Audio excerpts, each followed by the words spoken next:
aqui num lugar super especial com uma pessoa super especial.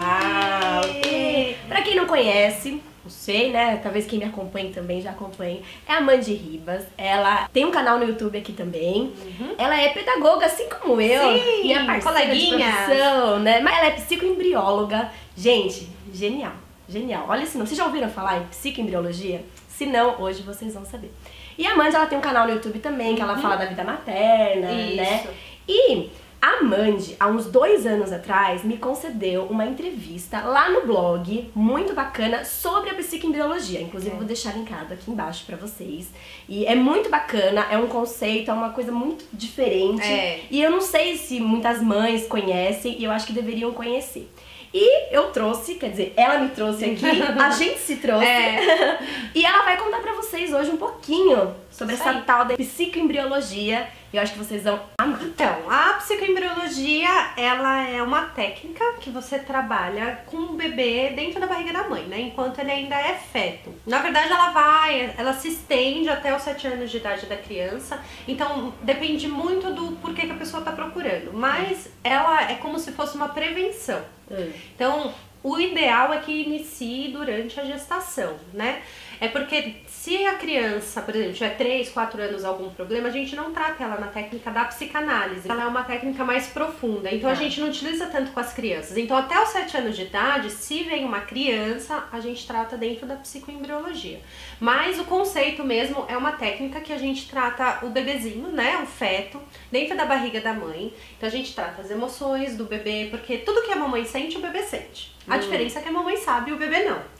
Então a gente faz essa filtragem de emoções pro bebê, explicando pra ele o que tá acontecendo aqui no mundo aéreo, né, como a gente chama, porque ele tá ali no mundo aquático, né?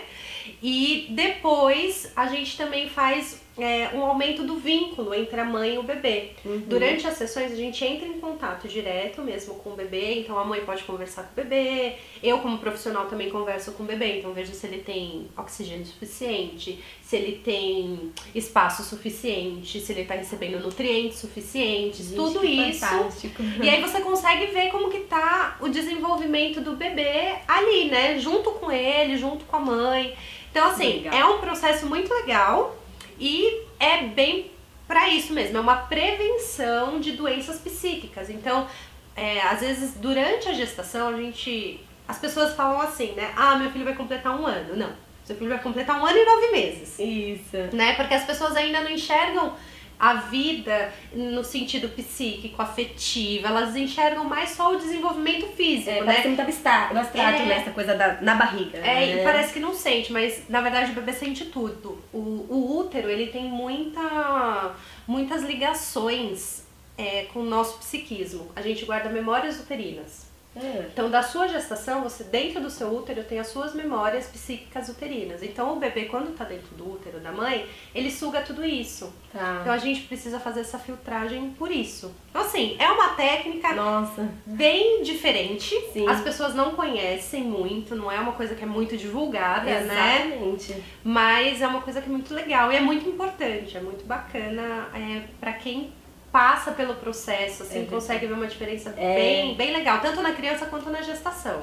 É muito interessante isso. E hoje em dia, não sei se você vê isso no seu trabalho, tantas crianças já estão nascendo com tantos problemas, né? Eu como professora, eu recebo, assim, tantas crianças com tantos problemas que a gente procura diagnósticos e você vai ver que é mesmo de fundo emocional, fundo psicológico e que às vezes a gente fica meio que sem chão, né? E quando eu conheci o seu trabalho, que foi até através do Thiago e da Gabi, né?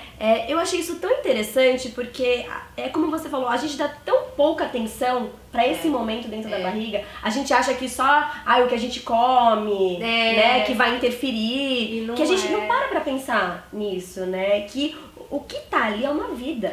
É muito engraçado isso, porque assim, as pessoas elas se preocupam muito em dar uma boa educação alimentar para criança, a introdução, não tô dizendo que isso é errado, pelo contrário, é maravilhoso e tem mesmo que ser feito, né? Então dá toda aquela educação alimentar da criança, quer colocar muitos valores, né? Muita educação, muita rigidez para criança, mas ninguém se preocupa em educar emocionalmente uma criança. Ninguém se preocupa. Que é a nossa carência hoje, exatamente. Né? Aí a gente cresce, então a gente, muitas vezes, né? Algumas pessoas sim, outras não, mas Você imagina que o seu filho vai crescer se alimentando bem, que seu filho vai ser um ótimo profissional, que seu filho vai ter um caráter inigualável e não vai fazer isso, não vai fazer aquilo, não vai roubar, não vai matar. Mas ninguém pensa assim, e quando o seu filho brigar com o namorado, ou com a namorada? Como é que vai ser? Né? Ele vai ter estrutura emocional? E os obstáculos da vida. Os obstáculos. Quando o chefe do seu filho ficar ali, bater, ele é um profissional excelente. Quando receber os nãos da vida. Como é que vai ser? Então, assim, às vezes a gente acaba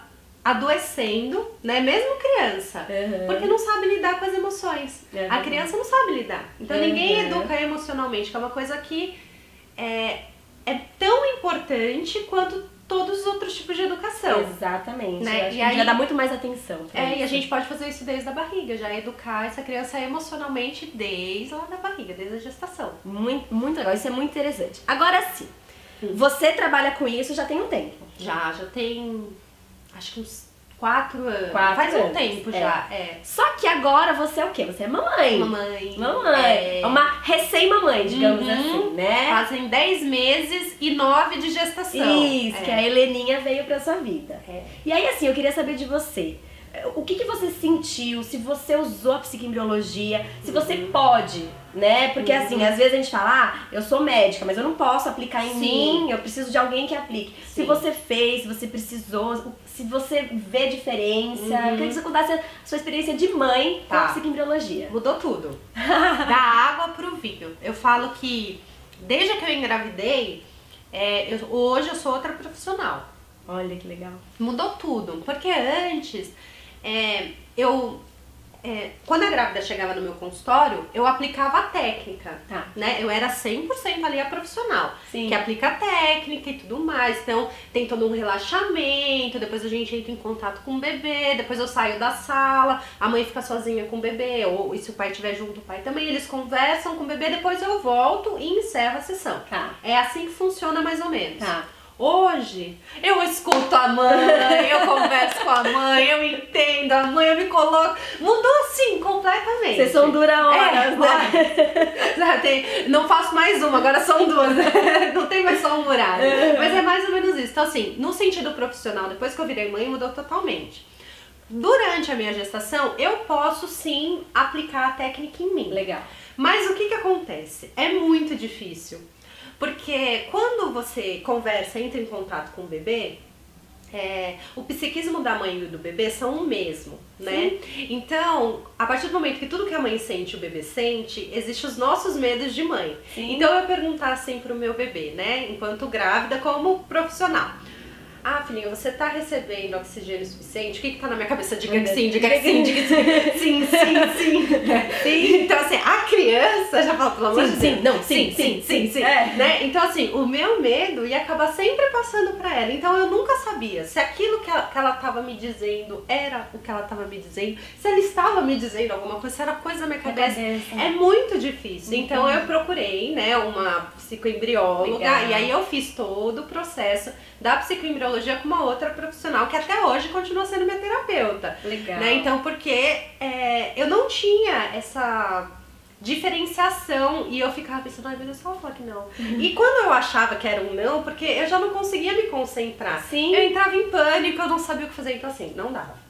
A única coisa que eu consegui utilizar durante a gestação da psicoembriologia eram as técnicas assim, de colocar música pro bebê, então eu sabia o quanto que isso era importante, como fazer isso, então eu fazia. Legal. De conversar, filtrar as emoções, aí sim. Então às vezes eu tava tendo uma emoção naquele momento, a emoção vinha, eu sentia a emoção, depois eu parava e falava, filha, a mamãe sentiu isso por causa disso. Então assim, algumas coisas eu fazia. Legal.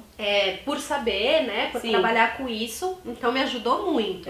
Mas, assim, a técnica mesmo de entrar em contato com o bebê, eu não tinha condição de fazer sozinha. Era surreal, assim, dava muito medo, sabe? Sim, imagino. E aí, assim, na diferença da Helena, né, eu sinto bastante. É muito engraçado, porque a Helena, o que a gente diz da diferença de uma criança psicoembriolizada para uma criança que não foi psicoembriolizada é bem essa educação emocional mesmo, sabe? Por quê? a criança que foi psicoembriolizada, a gente dá esse suporte emocional, essa educação emocional pra ela.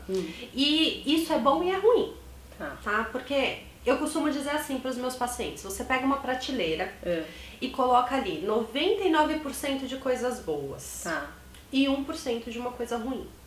O seu filho tem o poder de escolha. Ele pode ir lá pegar aquele 1% da coisa ruim e você falar onde eu errei. Você não errou.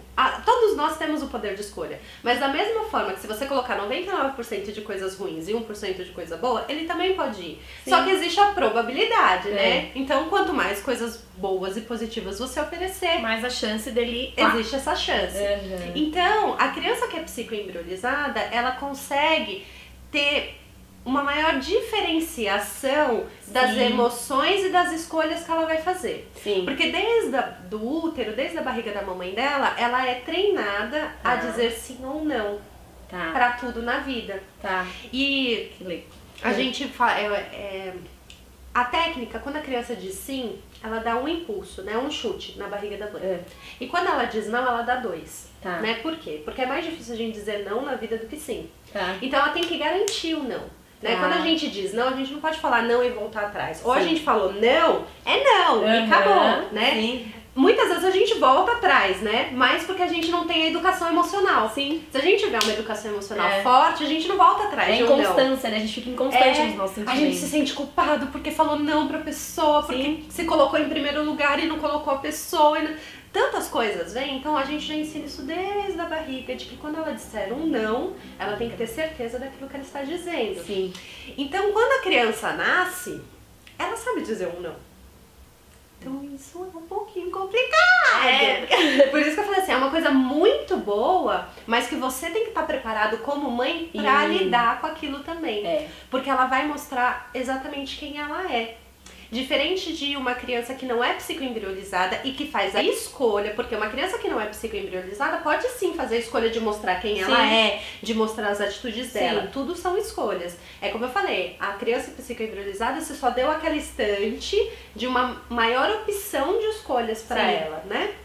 Então essa criança que não é psicoembriolizada, normalmente as mães ou os cuidadores, ou às vezes na hora do parto, alguém acaba nomeando aquela criança a algo. Então nasce e fala assim, ele é tão bonzinho, pronto, todo mundo passa a enxergar aquela criança como uma criança boazinha. É verdade. Né? Ou então, esse bebê chora demais, pronto, é o chorão. Todo mundo passa a nomear aquela criança como um bebê chorão.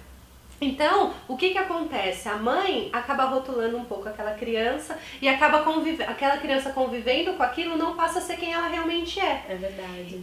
Então, quando você faz a psicoembriologia com o bebê, você como mãe tem que estar preparado para aceitar aquela criança da maneira que ela é e proporcionar o crescimento dela dessa forma. Porque senão acaba sendo uma coisa meio inconstante pra criança e ela não vai saber como agir. Sim, nossa, gente, que profundo. Né? Você falando, eu começo a pensar em mim, sabe? No Matheus. O Matheus, ele tem uma personalidade tão forte, né? Eu e meu marido, a gente bate assim, pensando, meu Deus, por que ele é assim e tal. E eu sinto que faltou um pouco disso, dessa vivência com ele e tal. Mas assim, como você falou, a criança, ela pode ser, digamos que, tratada depois que ela nasce, né? Se eu trouxer o Matheus aqui pra você agora, assim, você dá um jeito, né? Não é assim, gente, não fez lá na barriga, problema teu. Não é bem assim, sabe? Tudo tem, né? Conserto, vamos dizer assim. Na verdade, assim, até 7 anos de idade, a criança tá formando a personalidade dela. Sim. Então, tudo que a gente vive na nossa vida é até os nossos 7 anos de idade. Todas as experiências, todas as emoções. Então, a partir dos nossos 7 anos de idade, entre aspas, tá? Não tem mais conserto. Porque o que acontece? Dos 7 anos em diante, tudo que a gente vive são repetições de emoção. Então assim, você tá lá com 40 anos de idade e uma pessoa vai e pega algo que é seu. A emoção que isso vai te trazer é a mesma de quando você tinha 4 ou 5 anos que você estava aprendendo a dividir. Então se você não aprendeu a lidar com essa emoção com 40 anos de idade, você vai lidar como se você fosse uma criança. A emoção é a mesma. Por isso que às vezes a gente adulto se pega, né, com umas emoções tão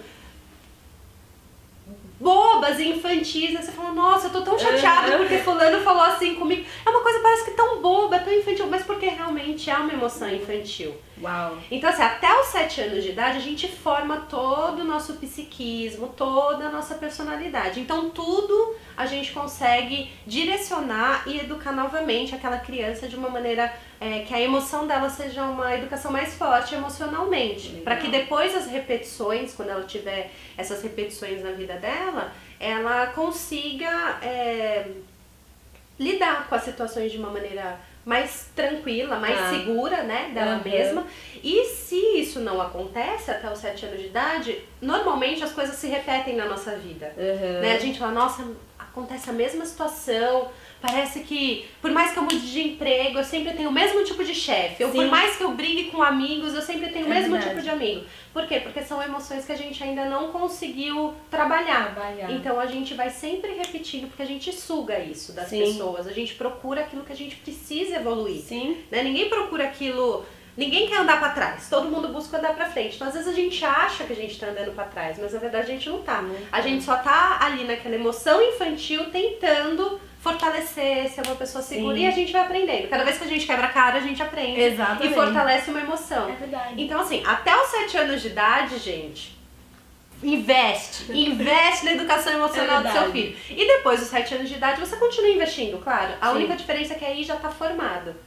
Né? Já fechou ali a personalidade. Trabalho diferente, né? Aí você tem que reestruturar, porque mudar ninguém muda, né? A gente não consegue mudar, mas a gente consegue entender, aceitar e reestruturar, modificar e transformar. Isso dá. Então, a partir dos 7 anos é assim que funciona. Gente, isso é muito interessante. E olha, ela falando, eu fico aqui só pensando nas coisas. Eu acho que vocês também devem ter gostado muito desse bate-papo. E eu acho que eu vou terminar ele por aqui, porque eu vou ali com ela, que ela vai me dar uma consultinha. E a pessoa que fala. Ela vai ali me dar uma consultinha, já vai marcar uma consulta pra mim, pra Mateuzinho, que acho que a gente tá precisando de aconselhamento ali. Mas, gente, não, de verdade, mas eu adorei. Ai, que bom! Muito bom te ouvir falar, gostei muito. Que bom. Gente, eu vou deixar o canal dela aqui linkado. Vão lá conhecer. Vão lá conhecer também, é muito bacana. Eu vou deixar também a entrevista no blog que ela deu, se vocês quiserem conhecer um pouquinho mais. Entre em contato com ela, se vocês quiserem saber um pouco mais. Ela, nossa, sensacional. Ai, que bom, adorei também, Ju. Ai, obrigada. Muito bom. Adorei. Muito bom. Espero muito que vocês tenham gostado desse vídeo. Um grande beijo pra vocês. Não se esquece, se inscreve aqui no canal e clica no gostei, tá bom? Tchau, tchau. Tchau.